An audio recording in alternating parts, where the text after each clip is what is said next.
passar aqui pro Frei Gilvander. Bom, Frei. Gratidão, Manhone. Olha, então, para quem não me conhece, eu sou o Frei Gilvander Luiz Moreira, sou da Comissão Pastoral da Terra. Manhone, eu acabei insistindo e agradeço você ter cedido a palavra aqui, porque nós da Comissão Pastoral da Terra estamos celebrando 46 anos de história em Minas Gerais, né, e principalmente nos últimos 30 anos, uma das grandes prioridades da Comissão Pastoral da Terra é acompanhar o campesinato, entre os quais estão os povos, comunidades tradicionais, todos, sem exceção. E segundo também aqui, a professora Lenice Baeta, que atualmente é a presidenta do CEDEFS, do Centro de Documentação Eloy Ferreira, que esse ano está completando 40 anos de história, pediu que eu a representasse aqui, porque ela queria muito estar nessa reunião aqui, mas agora à noite ela está no hospital acompanhando o pai dela, que caiu e está uma cirurgia muito perigosa lá, complicada. E a professora Lenice, pelo que eu conheço, foi uma das primeiras pessoas, assim que o governador Zema anunciou que iria lançar na Bolsa de Valores, fazer o leilão do Rodoanel, ela me ligou e me alertou do que poderia ser o Rodoanel. Para encostar a história, e não somos então marinheiros de primeira viagem, não. Desde a primeira semana que o governador anunciou esse famigerado e brutal projeto do Rodoanel, nós estamos nessa luta. No meu canal no YouTube tem mais de 300 videoreportagens discutindo o que nós já fizemos de lives, entrevistas, né? Fizemos 5 viagens a Brasília com a comissão, reunimos lá em 11 ministérios, diretamente com 5 ministros. Então estamos aqui para dizer o seguinte: a Comissão Pastoral da Terra e o Centro de Documentação Eloy Ferreira, o CEDEFS, nós somos radicalmente contra esse Rodoanel, que é, se for construído, um rodominério, uma das mais brutais obras de racismo institucional, racismo estrutural e covarde, por 1000 motivos. E segunda coisa, que tanto a Comissão Pastoral da Terra quanto o CEDEFS estamos irmanados junto com a Federação e outras entidades, contribuindo no acompanhamento de centenas e centenas de comunidades quilombolas por Minas Gerais afora. E eu queria assinar embaixo de tudo que as lideranças quilombolas e as autoridades falaram aqui, exceto quem falou pelo representando do lado do Estado aqui, e queria acrescentar o seguinte: nós aprendemos que a gente não pode abrir mão de direito. As comunidades quilombolas e todos os povos tradicionais, sem exceção, seja os carroceiros, seja os ciganos, os de terreiros, todos, e seja os que têm reconhecimentos pela Fundação Palmares, ou pela Comissão Estadual, então pela FUNAI, ou seja, os que estão em processo de autorreconhecimento, ninguém pode ficar fora disso. Todos têm o direito sagrado, sagrado, sagrado de serem respeitados nesse direito que é garantido pela Constituição Federal e pela Convenção 69 da OIT. E aí a licença tem que ser prévia, sim. E prévia é prévia. E prévia não é posterior. E gostei da expressão, nosso querido doutor Edmundo aqui, que ele nem falou licença posterior, póstuma. Póstuma é depois que já enterrou o defunto.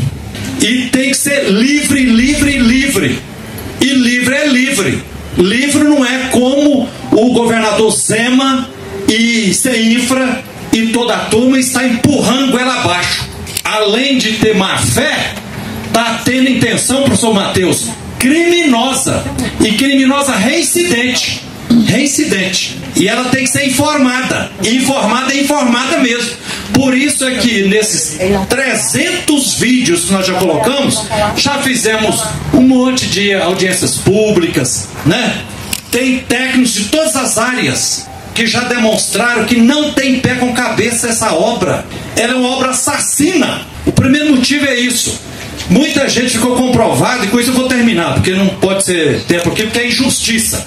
Porque a Macota falou que ela não pôde participar lá do Natal da comunidade. Eu também estou sentindo lesado, mesmo sendo branco. de nós estarmos todos aqui sábado, quase à meia-noite com isso. Mas essa obra assassina. Ficou claro que o crime da mineradora Vale, em conluio com o Estado de Brumadinho, foi planejado. E esse Rodoanel está sendo um crime 1000 vezes maior, planejado e orquestrado pelo governador Zema, por vários motivos. E tem alternativa 1000 vezes melhor. Nesses 5 anos de discussão nós já apresentamos. E todo mundo sabe que todo mundo, Mônica, em boa sanidade, se tem o melhor, ninguém escolhe o pior.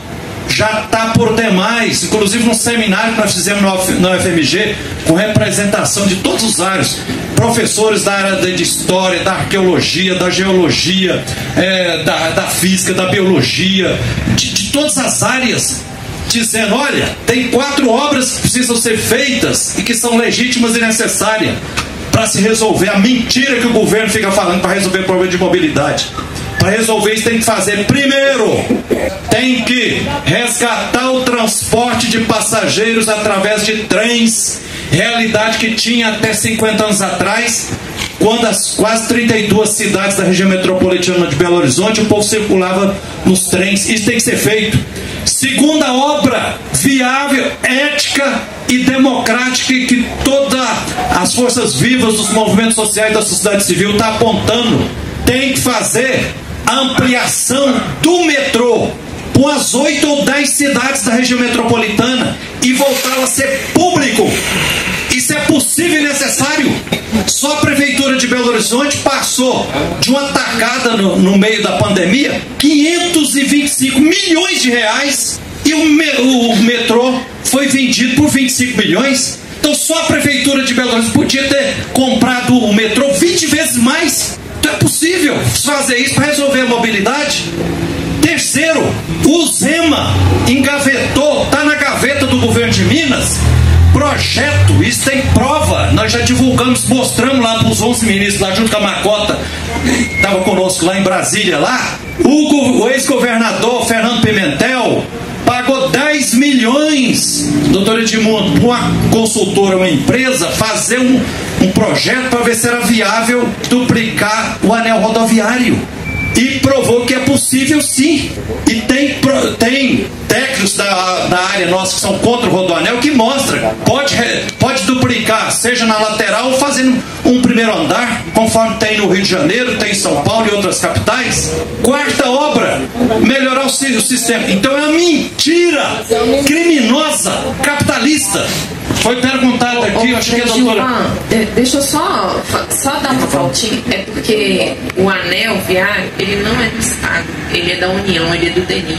Pois é, mas até a cor vai passar para a Prefeitura de Belo Horizonte. Isso é café pequeno. E vou encerrar dizendo o seguinte, Henriqueta, então assim, eu acho que foi a doutora Ana Cláudia que perguntou, por que o governo continua com essa má-fé reincidindo e tudo? Continua porque tem motivos escusos, tem cumplicidade com a mineradora Vale, e aí com isso eu termino, gente. O que está em discussão aqui, e por isso eu passaria a noite inteira aqui, Macota, querida, porque nós estamos aqui defendendo condições de vida para as atuais comunidades e povos tradicionais e por todos os povos que são brancos e tudo, os da agora e as próximas gerações. Está comprovado que em Belo Horizonte, nas 32 cidades da região metropolitana, Mônica, tem uma gravíssima crise hídrica. Todo dia falta água em centenas, milhares de bairros das 32 cidades. Então, se acabar com contagem, e não é só a Vargem das Flores vai ser sacrificada também, não. Tem 6 mananciais em Ibirité que abastecem 700 mil pessoas. Grande parte, 30% de Belo Horizonte, tá? Tem a APA, Lajinha, aqui em Ribeirão das Neves, o Rodoanel vai arrebentar também. Outra coisa, nos 26 quilômetros aqui do anel rodoviário, se aglomerou dos dois lados 8 mil famílias na beira, de um lado e do outro do anel rodoviário. E está comprovado, todos os engenheiros falam assim, quando você constrói uma grande rodovia perto de uma cidade, ela atrai adensamento populacional das duas margens.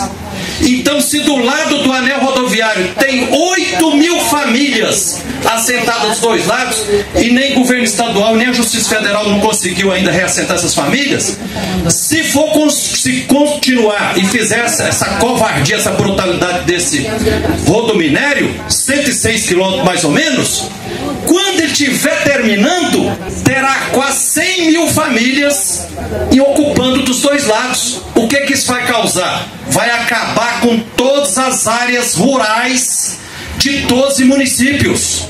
E aqui, na região em torno de Belo Horizonte, Mônica, você que é do querido Maranhão, quilombola de lá, aqui na região metropolitana tinha uma fortíssima agricultura familiar.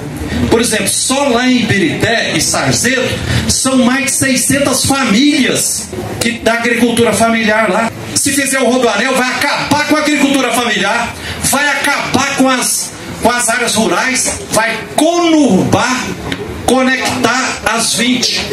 Outra coisa, esse rodoanel ele é mentiroso a partir do nome.